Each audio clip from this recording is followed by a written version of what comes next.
ESPN's Benjamin Solak joining us now on the Emerald Queen Casino Sportsbook Hotline. Benjamin, how's it going? I'm well, Stacey. How you been? Good. I mean, it's been kind of a fun start to the season for Seattle. A team not without its flaws, but I've been pleasantly surprised by Sam Darnold. So let's go ahead and start there. What have you seen from him? Is he meeting or surpassing your expectations? Surpassing with flying colors. I think the biggest surprise of the season is the Seahawks. A lot of people talk about the Colts and Daniel Jones and what's happening up there, but Seattle is really the one where everything I feel like coalesced so quickly with the new offensive coordinator in Clint Kubiak, with a change in offensive personnel, weaponry, DK Metcalf and Tyler Lockett out of the building, the emergence of Smith and Jigba, obviously the quarterback change, Geno Smith to Sam Darnold, the offensive line adjustments. It is extremely rare that you have this much turnover on one side of the ball and the offensive side of the ball and have everything click as fast as it has. Now, certainly, I think that those first 3-4 weeks of the season was like, holy smokes, they're never gonna not score on a drive. And then there's been some third down regression, so on and so forth. Sam Darnold right now, by ESPN charting numbers, is having the single best season for accuracy in NFL history. His off-target percentage is the lowest for any starting quarterback we've ever charted. That's probably going to regress. Like that, just by virtue of the laws of big numbers, you just cannot keep this up over the course of a 17-game season. Jack Smith and Jigba, as we all know, is on pace to break the single-season receiving record. That is probably not going to keep up over the course of the season. So is this going to come down to some degree? Probably. But this is still legitimate. Like, Sam is playing excellent football. Smith and Jigba is incredible. Every single week, I'm astonished by Kubiak, how well he is coaching. Offense is for real in Seattle, and then we already know what that defense was. This is a serious team. Yeah, we obviously we cover these guys, so we dive deep every single week. And for all the things that they do well, there's some things that they struggle with. Stacey pointed out yesterday they haven't recovered a fumble all year. The run game isn't hitting the way that you want to, but there's still been a commitment to the run. They're averaging about 28 attempts per game. If there is something that you're looking for improvement for after the bye week, what would it be? The running game is the big thing. Kubiak does a really wonderful job getting defenses to respect the threat of the run so that he can pass. No quarterback in football throws against base defensive personnel, 3 linebackers, 4 DBs, than Sam Darnold does. No quarterback in the NFL throws against heavier boxes, more players in the box, less players deep in coverage than Sam Darnold does. So by formation, by where the wide receivers line up and the amount of tight ends he puts on the field, Sam's under center constantly. You really heard Dan Orlovsky harping on how much he's under center during the Texans game. These tools he twists to get Sam some of these easier pass looks. However, eventually, at some point, you will run into a defense that says, okay, we're going to force you to run it on us for 4 quarters. We are going to sit in lighter boxes. We're going to put a nickel DB on the field, and we're really going to make you actually run us out of these looks. And to this point, they've got their backfield rotation going with Kenneth Walker and Charbonnet. I think they're still trying to figure out what runs Walker's best on, what runs Charbonnet is best on. They want to be able to run off that left side of the offensive line because they have some issues on the right side. But the problem is defenses know this, and you see that you get the run blitzes coming off the left, and sometimes it's hard to get to the edge over there because they set a tough edge that way. There's difficulties right now in the running game that I'm not sure get solved unless the right guard position gets solved. And even then, I think it's going to take some time because they have to figure out how they really want to divide up the carries between Walker and Charbonnet. So the running game is where you're going to need the improvement. I have kind of a weird question. So later this week, and especially next week, given that it's a bye for Seattle, we're going to be talking about hey, what are some possible trade targets, right? Why not? We're heading into November 4th. But if this team decides, that they're not going to add to kind of an injured defense, is it ever easy or common for teams to look for offensive linemen? Because it's such a position where you just have to gel and you just have to fit into an offense and you aren't quite sure what to expect. But I do agree with you in that after injured defensive backs, I would look at the right side of that line and go, oh, at guard and at center, you could certainly use at the very least backup, if not an upgrade. But how often do teams actually successfully do that? Yeah, offensive line is one of the most rare positions we see dealt at the deadline. Typically, you're very correct to ask about it. When we see positions dealt at the deadline, it's more of the plug-and-chug spots. Yeah. You will see corners and secondaries players dealt at the deadline. You will see wide receivers dealt at the deadline, running backs, edge rushers. Less frequent that you see offensive linemen, like you said, because of the chemistry that's necessary. Now, if I were in the room right now with John Schneider, and Schneider asked me, said, okay, so should we go for one or should we pass? I would say, well, let's go for one.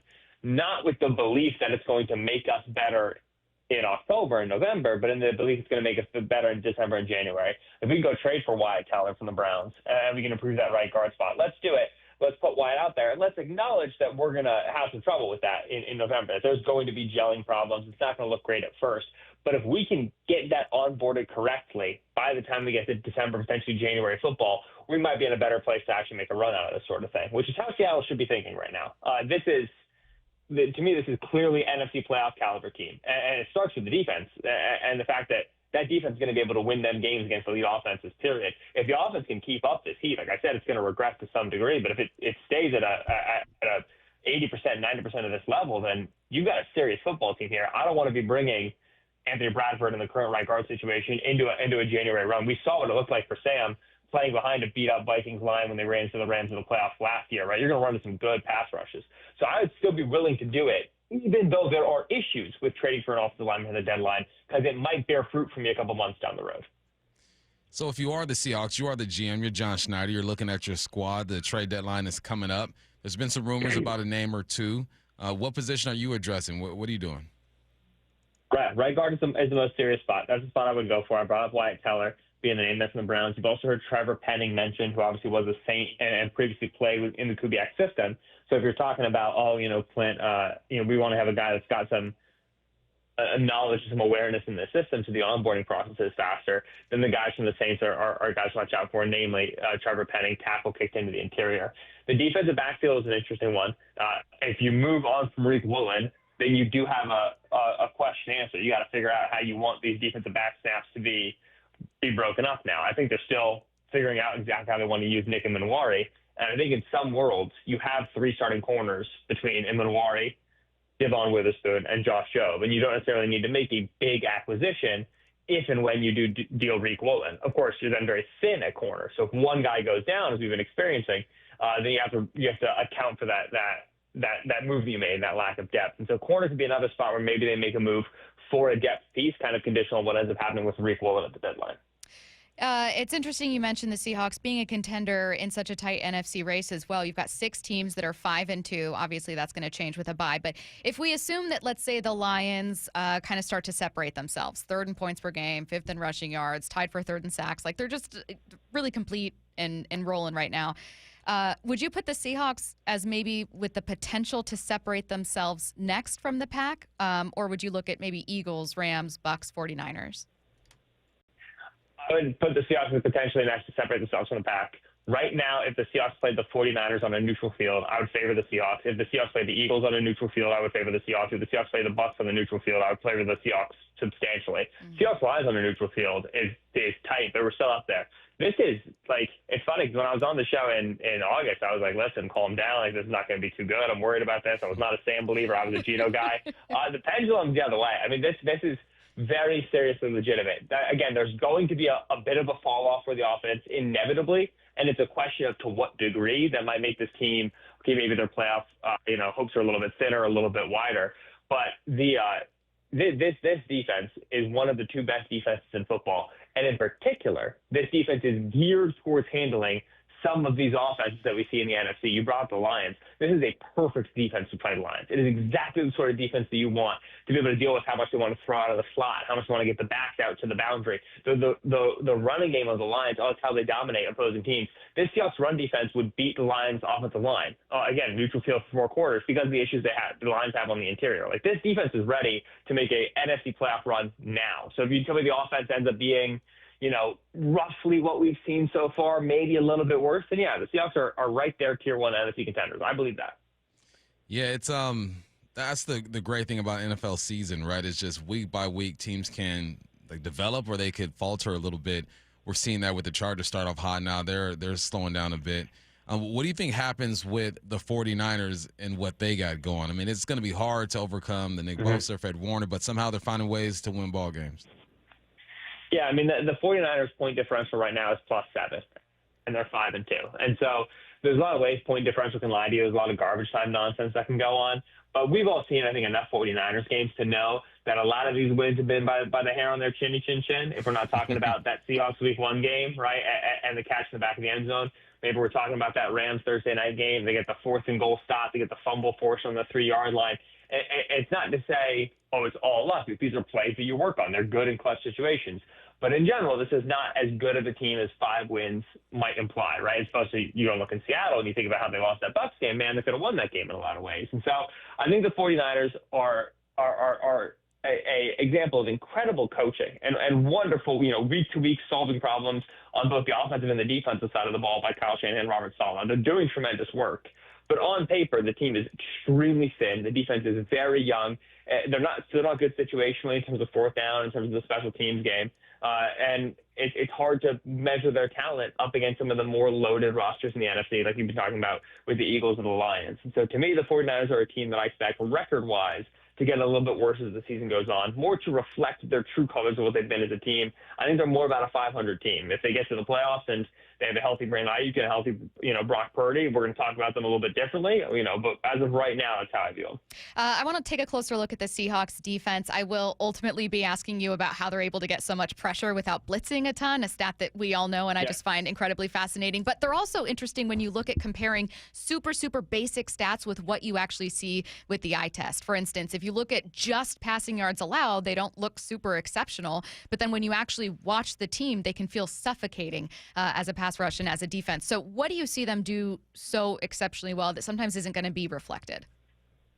So first, I was just watching this Texans film a couple days ago. The fact that, they are this clean and this polished and communicate this well, pass on routes this well with guys like Ty Okada and Drake Thomas and Josh Jobe and just names who would simply not be starting on other defenses, other back sevens, is astonishing. One of the great achievements of coaching right now in football is how Mike Mack has dealt with the carousel of injuries in that defensive back seven. We're talking about, he lost Witherspoon and Julian Love. Those are the leaders. Those are the communicators. You were supposed to bust coverages when those guys leave, and they just don't. And that is really, really rare. I will spoil, my column's coming out on Tuesday, and I'm talking about the Mike Mack for Coach of the Year relative to the Shane Steichen case. Because everything that Shane is pulling off on offense in Indianapolis, in my opinion, McDonald's pulling off on defense for Seattle. So the first thing there's that. It's just they don't make the mistakes that the defenses do. Then you brought up the defensive line and the pressure aspect. Seattle has a wonderful understanding from the personnel offense down to the coaching staff that we are going to generate pressure and disruption and chaos as a collective unit, not with the idea of let's get some elite pass rushers in here who are going to win, thick one-on-ones, half-speed Nick Bosa. Look at this pass rush move that he did to finish with the quarterback. But we're just going to throw bodies into gaps. And we are going to consistently move the quarterback off of his spot and off of his time. And we are going to crash on the inside with Uchenna Nwosu, who's playing great ball. DeMarcus Lawrence is playing great ball. We're going to do it with Leonard Williams lining up in a variety of places. We're going to come with Derek Hall through the tackle chest, boy him off there around the corner. We're going to make sure that you never feel comfortable in this pocket. And that is not necessarily going to manifest itself in high sack numbers, high sack rate for our individual guys. We're not going to be a team that has a 12-sack rusher, 13-sack rusher, but you are never going to have a nice drop back against us. And eventually that accumulates, right? Watch second half C.J. Stroud. He never, ever took a happy drop back. He would get to his back foot and just keep backing up because he's terrified. You cannot deal with that level of chaos over that period of time. And we talk about, okay, it works against Stroud. It was working against Baker, too. They put 35 up, but watch Baker. He was highly erratic in the pocket in that game because it is a hot, hot, hot pocket. They throw a lot of bodies at you. There's never a clean place to step up. They really make you quarterback for 4 quarters. Again, that's going to map in the NFC. That's going to work for the playoffs. You think about Jared Goff's bad games. Think about Jalen Hurts' bad games, Brock Purdy's bad games. They come when they face defensive lines like this, where there's always somebody in your lap. It is a special, deep, and exciting group. Yeah, it is. It's been fun to watch. They've exceeded my expectations, and that's without being at full force, especially on the back end, right? Nicky Moore, I feel like, is still coming into his own. You haven't had Jay Love back there, Witherspoon as well. What's the ceiling for this defense, in your opinion? Best defense in football. I think for me, it's them, the Texans, and the Browns are the 3 that you talk about. I think that at times, we've been glowing here about the Seattle defense.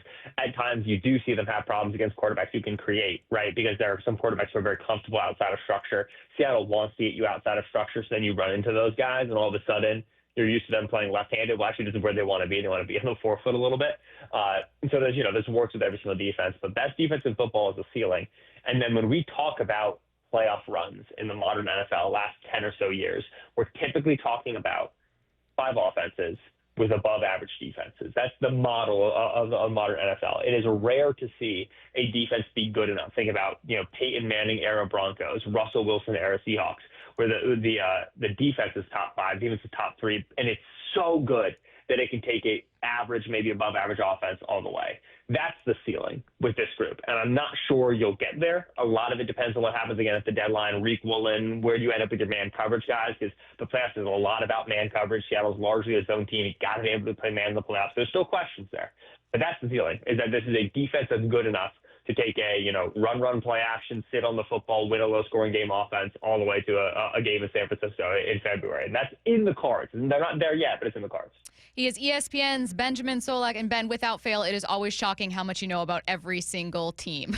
It is wild. Keep an eye out for Ben's column Tuesday on ESPN.com. Seahawks fans are going to like it. Thanks, Ben. Thanks, Ben.